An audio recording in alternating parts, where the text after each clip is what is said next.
ధీమాతో ముందరికెళ్ళాం. ఇంత మంచి పనులు చేస్తున్నామే, ప్రజలు చూస్తున్నారే, పర్వాలేదు వాళ్ళు మనం ఓటేస్తారని ప్రజల్లో చైతన్యం తీసుకొస్తాం. మనం మర్చిపోయాం. అందుకే ఇక్కడున్న కార్యకర్తలు నేను కోరుతున్నా, అందరం ప్రజల్లోకి వెళ్ళాలా. ఈ 2 నెలలు మనం కష్టపడాలి. ఈరోజు మన నియోజకవర్గానికి ధర్మాన ప్రసాదరావు గారు ఎమ్మెల్యేగా ఉన్నారు, ఇప్పుడు ఏకంగా మంత్రిగా కూడా ఉన్నారు. ఆయన నేను సూటిగా ప్రశ్నిస్తున్నా, మీ కొడుకు ఇసుక దోపిడి తప్ప మీరు నియోజకవర్గానికి చేసింది ఏంటి? నేను సవాల్ ఇస్తున్నా. మేము ఎలాంటి అభివృద్ధి కార్యక్రమాలు చేశామో వైట్ పేపర్ విడుదల చేసానికి సిద్ధంగా ఉన్నాం, మీరు విడుదల చేసానికి సిద్ధంగా ఉన్నారా అని అడుగుతున్నా. అంతెందుకు, టైం డేట్ చెప్పండి, చర్చకి మేము వస్తాం, మీరు వస్తారా అని ఈ సభాముఖంగా అడుగుతున్నా. ఎమ్మెల్యేగా ఉన్నప్పుడే నియోజకవర్గాన్ని అంత అభివృద్ధి చేశాం. అదే ఇప్పుడు మంత్రి గారు వస్తే నియోజకవర్గం ఎలా ఉండాలి, రూపురేఖలు మారాలి. కనీసం రోడ్డు పైన ఉన్న గుంతలు ఇక్కడ ఉన్న మంత్రి గారు పూడ్చే పరిస్థితుల్లో లేరు. ఇంకా పెద్ద ఎత్తున సావిత్రిపురం దగ్గర 23 ఎకరాలు ఈయన కుటుంబ సభ్యులు కలిసి అక్కడున్న భూమిని కూడా కొట్టేశారు. ఇక్కడున్న యువతకి నేను ఒక హామీ ఇస్తున్నా, 2024లో తెలుగుదేశం పార్టీని గెలిపించండి. గతంలో అనంతపూర్కి కియా మోటార్స్ ఎట్ట తీసుకొచ్చామో అదే విధంగా మన ప్రాంతానికి పెద్ద ఎత్తున పరిశ్రమలు తీసుకొచ్చే బాధ్యత వ్యక్తిగతంగా నేను తీసుకుంటాను. ఇక్కడ ఒక సెజ్ ఏర్పాటు చేస్తాను. అసలు సిక్కోలంటే కష్టపడే మనుషులు. అమరావతిలో ఎక్కడ కన్స్ట్రక్షన్ పని జరుగుతుంటే అక్కడ సిక్కోలు ఉంటారు. అంతెందుకు, హైదరాబాద్ లో ఎవరన్నా ఇల్లు కానీ కాంప్లెక్స్ కడితే అక్కడ పనిచేసేది మన సిక్కోలు. అలాంటిది ఇక్కడ అవకాశాలు నేను కల్పిస్తా. మన ప్రాంతంలోనే మన ఉద్యోగాలు చేసే పరిస్థితి తీసుకొచ్చే బాధ్యత నేను తీసుకొస్తానని ఈ సభాముఖంగా మీ అందరికి నేను తెలుపుతున్నాం.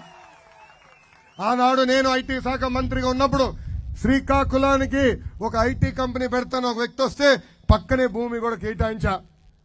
మన కోడిగుడ్డు మంత్రి కనీసం వాళ్ళతో ఒక్కసారి మాట్లాడి పరిశ్రమ కూడా ముందలు తీసుకెళ్ళా. ఎవరో కోడిగుడ్డు మంత్రి మర్చిపోయినారా? మన ఐటీ ఇండస్ట్రీ శాఖ మంత్రి కోడిగుడ్డు మంత్రి అని పేరు పెట్టిన. అలాంటి కోడిగుడ్డుల మంత్రి అవుతే ఎలాంటి పరిస్థితులు వస్తారు ఒక్కసారి మనం అందరం ఆలోచించాల. ఇంకా పెద్దలు ఒక విషయం కోరారు, ఆర్మీలో మిలిటరీలో పెద్ద ఎత్తున సిక్కోలు ఉంటారు, బాగా కష్టపడతారు. నేను ఢిల్లీలో ఉన్నప్పుడు ఇతర నాయకుల్ని కలిసేదానికి వెళ్ళా. అక్కడ వాళ్ళకి బాడీ గార్డ్స్ అంతా సిక్కోలే ఉన్నారు. వాళ్ళందరూ నన్ను గుర్తుపట్టారు.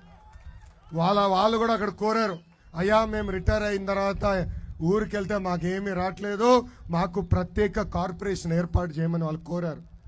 తప్పనిసరిగా మన ప్రభుత్వం అధికారంలోకి వచ్చిన తర్వాత రిటైర్డ్ మిలిటరీ వాళ్ళకి ప్రత్యేక కార్పొరేషన్ కూడా ఏర్పాటు చేస్తామని ఈ సభాముఖంగా హామీ ఇస్తున్నాం. అసలు తెలుగుదేశం పార్టీ బలం తెలుగుదేశం పార్టీ కార్యకర్తలు. అన్న ఎన్టీఆర్ ఏ ముహూర్తంలో పార్టీ స్థాపించారో తెలియదు, కానీ ఆ పసుపు జెండా చూస్తేనే మనకి ఒక నూతన ఉత్తేజం. అసలు మనం ఒక యూనివర్సిటీ, మన పార్టీ ఒక యూనివర్సిటీ. తెలంగాణలో 2 ముఖ్యమంత్రులు తెలుగుదేశం పార్టీ ప్రాడక్టులు. అది తెలుగుదేశం పార్టీ గొప్పతనం. దేశంలో కార్యకర్తల పార్టీ అని ఎవరన్నా అడిగితే మొదటి పార్టీ గుర్తొచ్చేది ఒక తెలుగుదేశం పార్టీ. అందుకే 2014లో తెలుగుదేశం పార్టీ కార్యకర్తల కోసం ఒక ప్రత్యేక సంక్షేమ నిధి ఏర్పాటు చేశాం. ఈ రోజు నేను గర్వంగా చెప్తున్నా, ఎవరన్నా ప్రమాదంలో చనిపోతే ఆ కుటుంబానికి 2 లక్షల రూపాయలు ఇచ్చే ఏకైక పార్టీ మన పార్టీ తెలుగుదేశం పార్టీ. ఇప్పటికీ దాదాపు 100 కోట్ల రూపాయలు కార్యకర్తల కుటుంబాలకి అందించాం. కార్యకర్తలు ఎవరన్నా ప్రమాదంలో చనిపోతే వాళ్ళ పిల్లల్ని కూడా చదివిస్తుంది మన పార్టీ తెలుగుదేశం పార్టీ. ఇంకా 2019 నుంచి 24 వరకు మన పైన వైకాపా కార్యకర్తలు నాయకులు అనేక కేసులు పెట్టారు, అన్ని రకాలుగా మనం వేధించారు. నా పైన కూడా 22 కేసులు పెట్టారు. నా పైన కూడా SC/ST కేసు పెట్టారు. నా పైన అటెంప్ట్ మర్డర్ కేసు పెట్టారు. కానీ నేను తగ్గేదే లేదు. కార్యకర్తలందరికీ బంపర్ ఆఫర్ ఇస్తున్నా. ఎవరైతే 2019 నుంచి 24 వరకు ఎక్కువ కేసులు పెట్టించుకుంటారో వాళ్ళకి అంత పెద్ద నామినేటెడ్ పోస్ట్ ఇచ్చే బాధ్యత నాది. మన పార్టీలో రికార్డు ఏంటో తెలుసా? ఎవరిదో తెలుసా? తాడిపత్రి మాజీ శాసన సభ్యుడు జేసీ ప్రభాకర్ రెడ్డి గారిది. ఆయనకి ఇప్పటికీ ఎన్ని కేసులు ఉన్నాయో తెలుసా? సెంచరీ, 100 కేసులు. ఆయన భయపడుతున్నాడా? భయపడట్లేదు. ఏం చేయని తప్పుకి చంద్రబాబు నాయుడు గారు 53 రోజులు జైల్లో పెట్టారు. మొదటి రోజు నేను చంద్రబాబు నాయుడు గారిని ములాఖాత్కి వెళ్ళి కలిసినప్పుడు చాలా బాధేసింది. నా కళ్ళంట నీళ్ళు వచ్చింది. దానికి కారణం ఒకటే, ఆయన ఉంటున్న బ్యారెక్ కట్టింది ఆయన, మేము ములాఖాత్ చేసిన రూమ్ కట్టింది చంద్రబాబు నాయుడు గారు. ఆయన అరెస్ట్ చేసిన రోజు 3,000 కోట్ల రూపాయలు కుంభకోణం అన్నారు. దాని తర్వాత 300 కోట్ల రూపాయలు కుంభకోణం అన్నారు. ఇప్పుడు 27 కోట్ల కుంభకోణం అంటారు.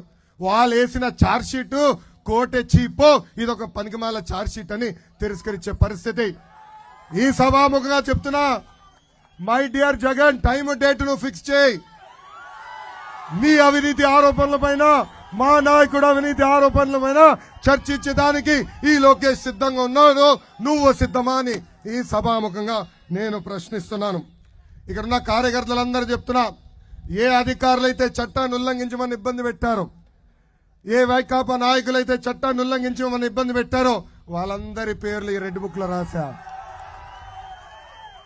ఈ రెడ్ బుక్ డిమాండ్ బాగా పెరిగిందబ్బా.